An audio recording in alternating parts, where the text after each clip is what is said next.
और साथ ही उन्होंने अपने ही अंदाज में नई सरकार को कैसे बधाई दी है, ये आपको आगे हम दिखाएंगे। हमारे लगातार संवाददाता हमारे साथ जुड़े हुए हैं, मनोज्ञा हमारे साथ जुड़ी हुई हैं। आइए एक बार फिर उनका हम रुख कर लेते हैं। साथ ही पंकज झा भी हमारे साथ जुड़े हुए हैं।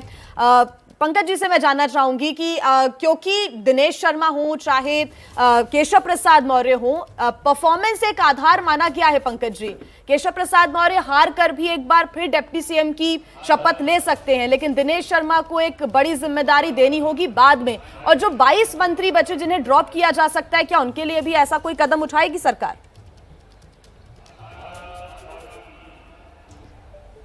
जी हाँ, इसमें से कई लोग हैं जिनको कहा भी गया है और इस बार संगठन से कुछ चेहरे जो हैं उनको सरकार में लिया जा रहा है। मैं 3-4 नामों पर चर्चा हुई है, उनमें से कुछ को जीरो इन कर लिया गया है। तो जो बीजेपी संगठन में 2014 से लगातार अनवरत काम करते रहे, उनको इस बार सरकार में लिया जाएगा। जिन लोगों को ड्रॉप किया जा रहा है और बीजेपी कहती तो आखिरी समय में जब शपथ ग्रहण होगा तभी पता चलेगा क्या?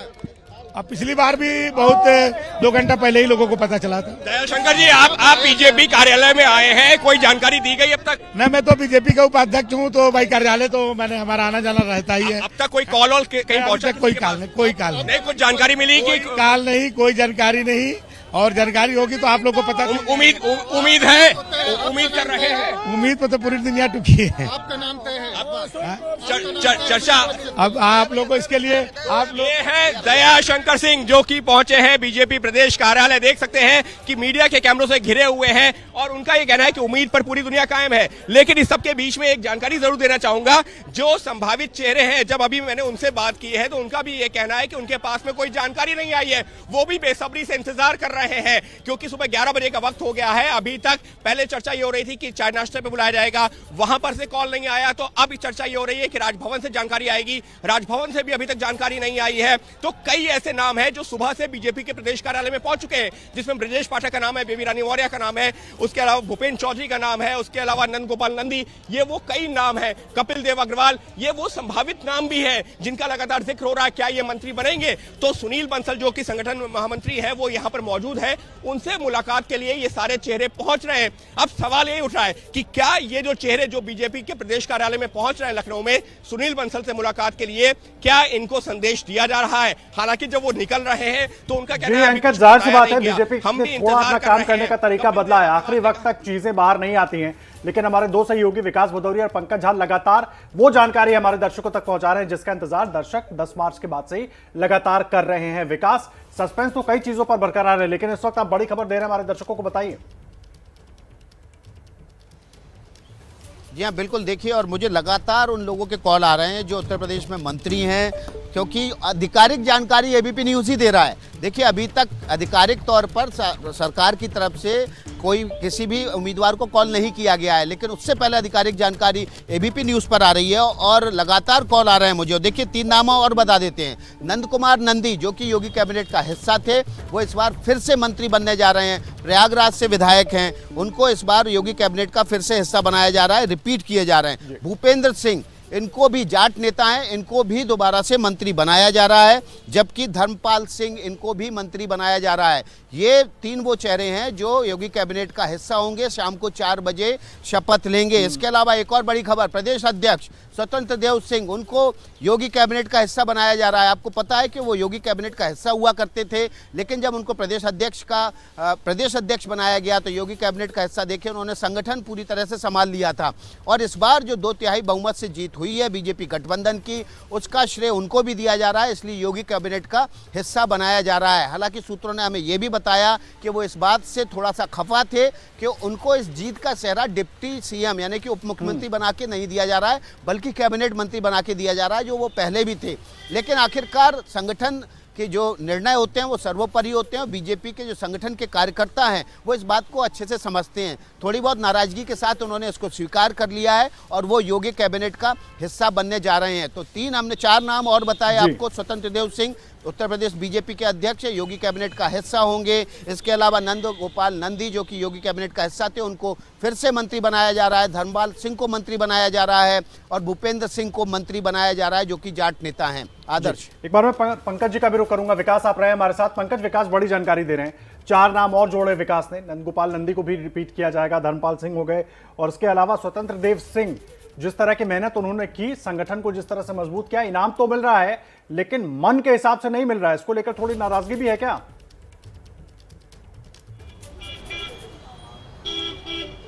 देखिए, इस बात को लेकर नाराजगी है और विकास सही कह रहे हैं। और मुख्यमंत्री योगी आदित्यनाथ चाहते थे कि स्वतंत्र देव सिंह जो यूपी बीजेपी के अध्यक्ष हैं और वो भी पिछड़ी बिरादरी के हैं, तो उन्हें उप मुख्यमंत्री बनाया जाए। वो इस बात के लिए लामबंदी कर रहे थे और ये कहा भी जा रहा था। इसी बात को लेकर के ना पिछले कुछ दिनों से डिप्टी सीएम को लेकर सस्पेंस बना हुआ था। स्वतंत्र देव सिंह को भी लग रहा था कि शायद इस बार उनकी किस्मत का ताला खुल सकता है। पिछली योगी सरकार में वो राज्य मंत्री थे स्वतंत्र प्रभार के, उनको ट्रांसपोर्ट मिनिस्टर बनाया गया था, बाद में उनको प्रमोट भी किया गया था। फिर वो प्रदेश अध्यक्ष बन गए और उनको लगता है जिस तरीके से 2017 में प्रदेश अध्यक्ष थे केशव प्रसाद मौर्य, उन्हें डिप्टी सीएम बना दिया गया।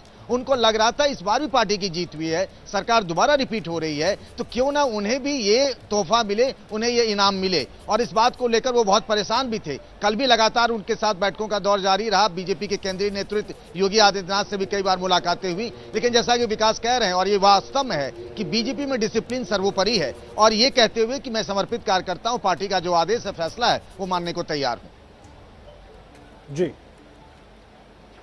बिल्कुल पंकज जी, तो ये कह सकते हैं कि सभी जो आलाकमान का डिसीजन होगा उसे मानने के लिए तैयार है। और साथ ही आगे जाकर हम ये भी देख सकते हैं कि जो संगठनात्मक बदलाव होंगे वो भी बहुत ज्यादा देखने को मिलेंगे, क्योंकि स्वतंत्र देव सिंह को मंत्री बनाया जाएगा और उसके बाद कौन प्रदेश अध्यक्ष बनता है इस पर भी सभी की निगाहें होंगी कि पार्टी को अब कौन संभालेगा।